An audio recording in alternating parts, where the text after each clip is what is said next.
लग्नाचे दागिने म्हणजे श्रीमंत पेशवाई दागिने. नाशिकचे सुप्रसिद्ध सराफ मयूर अलंकार सराफ.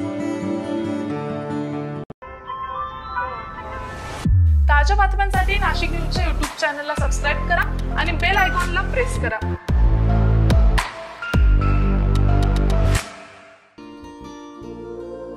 महिला तहसीलदार डॉक्टर राजश्री अहिरराव यांनी गेल्या वर्षी ऑक्टोबर महिन्यात आपल्या पदाचा राजीनामा दिलेला होता.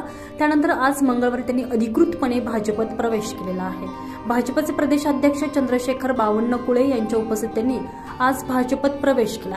अहिरराव यांच्या भाजप प्रवेशामुळे देवळाली मतदारसंघात भाजपची ताकद आणखीनच वाढली गेली आहे. आगामी विधानसभा निवडणुकीत देवळाली विधानसभा मतदारसंघातून निवडणूक लढण्यास अहिरराव या इच्छुक आहेत. डॉक्टर अहिरराव यांनी गेली अनेक वर्ष महसूल विभागात सेवा बजावली होती. त्यांनी नाशिक तहसीलदार पदाची जबाबदारी पार पाडली आहे. राजीनामा देण्याआधी त्यांच्याकडे सामान्य प्रशासन विभागाच्या तहसीलदार पदाची जबाबदारी होती. दरम्यान गेल्या विधानसभा निवडणुकीवेळी डॉक्टर अहिरराव यांनी निवडणूक लढवण्याची तयारी सुरू केली होती. मात्र ऐनवेळी त्यांनी त्यावेळी निवडणूक न लढवण्याचा निर्णय घेतला. मात्र त्यानंतर सातत्याने त्यांनी देवळाली मतदारसंघात लोकांशी संपर्क वाढवण्यावर भर दिला.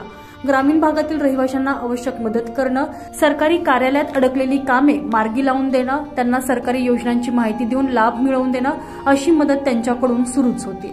त्यानंतर आता मतदारसंघाची बांधणी आणि निवडणुकीची तयारी करता यावी यासाठी नोकरीचा राजीनामा देऊन बाहेर पडण्याचा निर्णय डॉक्टर अहिरराव यांनी घेतल्याचं बोललं जात आहे. भाजपकडून त्यांना आगामी विधानसभेचे तिकीट मिळण्याची दाट शक्यता देखील वर्तवण्यात येत आहे.